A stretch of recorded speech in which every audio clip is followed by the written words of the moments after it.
ഈശോ മിശിഹായിക്ക് സ്തുതിയായിരിക്കട്ടെ. സെഫാനിയയുടെ പുസ്തകം 3-ാം അധ്യായം 17-ാം തിരുവചനം ഇപ്രകാരമാണ്: നിന്റെ ദൈവമായ കർത്താവ്, വിജയം നൽകുന്ന യോദ്ധാവ് നിന്റെ മധ്യേയുണ്ട്.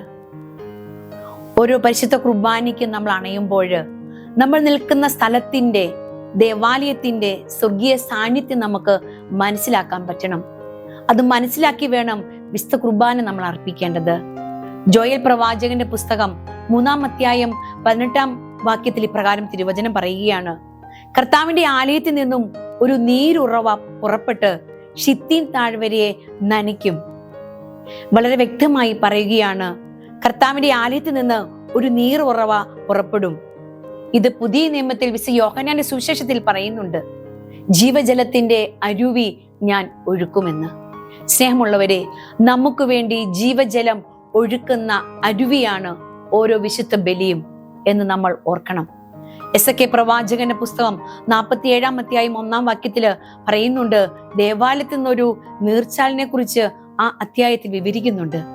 ദേവാലയ പൂമുഖത്തിന്റെ വലതുഭാഗത്ത് ബലിപീഠത്തിന്റെ തെക്കുവശത്ത് അടിയിൽ നിന്ന് വെള്ളം ഒഴുകിക്കൊണ്ടിരിക്കുന്നു. ഇത് ഗാഗുൽത്തായിൽ കുത്തി തുറക്കപ്പെട്ട തമ്പുരാന്റെ ചങ്കന്ന് ഒഴുകിയിറങ്ങിയ തിരുരക്തമാണ്. ഓരോ ദേവാലയത്തിൽ നിന്നും ഒഴുകി വരുന്ന നീർച്ചാൽ എന്ന് നമ്മളത് തിരിച്ചറിയണം. എസെക്കിയേൽ പ്രവാചകന്റെ പുസ്തകം 47:12 വാക്യത്തിൽ വീണ്ടും ഇപ്രകാരം നമ്മോട് പറയുന്നുണ്ട്, ഈ നദിയുടെ ഇരു കരകളിലും എല്ലാത്തരം ഫലവൃക്ഷങ്ങളും വളരുമെന്ന്. അവയുടെ ഇലകൾ വാടിക്കൊഴുകിയോ അവ ഫലം നൽകാതിരിക്കുകയോ ഇല്ല എന്ന്. അവയ്ക്ക് വേണ്ടുന്ന ജലം വിശ്വസ്ഥലത്തു നിന്ന് ഒഴുകുന്നത് കൊണ്ട് മാസം തോറും പുത്തൻ ഫലം പുറപ്പെടുവിക്കുമെന്ന്. അവയുടെ ഫലം ഭക്ഷണത്തിനും ഇലകൾ രോഗശമനത്തിനും ഉപകരിക്കുമെന്ന്. സ്നേഹമുള്ളവരെ, വിശുദ്ധ കുർബാനയ്ക്ക് അണയുമ്പോൾ അവിടെ ആയിരിക്കുന്ന ആ സ്വർഗീയ അനുഭവം എന്താണ് നമ്മൾ തിരിച്ചറിയണം. അതിന്റെ സ്വർഗ സാന്നിധ്യം നമ്മൾ തിരിച്ചറിയണം. ഹെബ്രായർക്ക് എഴുതിയ ലേഖനം 12-ാം അധ്യായത്തില് വ്യക്തമായിട്ട് ഇത് പറയുന്നുണ്ട്. ഞാൻ എൻ്റെ ജീവിതത്തില് വിശുദ്ധ കുർബാന അർപ്പിക്കുന്ന പുസ്തകത്തിനകത്ത് ഞാൻ ഈ ഒരു ഭാഗം ഞാൻ എഴുതി സൂക്ഷിച്ചു വെക്കാറുണ്ട്. നമ്മൾ ആയിരിക്കുന്ന സ്ഥലം എത്രമാത്രം അനുഗ്രഹത്തിൻ്റെതാണ്. നമ്മുടെ കൂടെയുള്ളവരൊക്കെ ആരാണ്? സ്നേഹമുള്ളവരെ, അത് നമ്മുടെ ജീവിതത്തിൽ അത് പ്രാവർത്തികമാക്കുമ്പോൾ നമ്മുടെ ബലിയുടെ ഫേസ് തന്നെ മാറും. ഹെബ്രായർക്ക് ലേഖനം 12-ാം അധ്യായത്തിൽ പറയുന്നുണ്ട്, മലയെ സമീപിക്കുന്ന ഒരു മൃഗമാണെങ്കിൽ പോലും അതിനെ കല്ലെറിയണം എന്ന കൽപ്പന അവർക്ക് ദുസ്സഹമായിരുന്നു.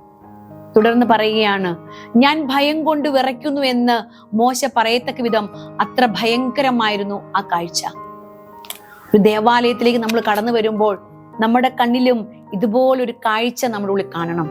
സ്നേഹമുള്ളവരെ, ഇവിടെ പറയുകയാണ്, 22-ാമത്തെ വാക്യത്തിൽ പറയുകയാണ്, സിയോൻ മലയിലേക്കും. അതേ സ്നേഹമുള്ളവരെ, നമ്മൾ ബലി അർപ്പിക്കാൻ കടന്നു വരുന്ന നമ്മുടെ ഇടവക ദേവാലയത്തിലാണെങ്കിലും നമ്മുടെ ബലിയർപ്പണം ആരംഭിച്ചു കഴിയുമ്പോൾ നമ്മൾ നിൽക്കുന്ന നമ്മുടെ ഇടവക ദേവാലയത്തിലല്ല. അന്ന് കർത്താവിന്റെ മിശുഹാ രഹസ്യങ്ങൾ എവിടെയാണോ സംഭവിച്ചത് അവിടേക്ക് നമ്മൾ എത്തിച്ചേരുകയാണ്.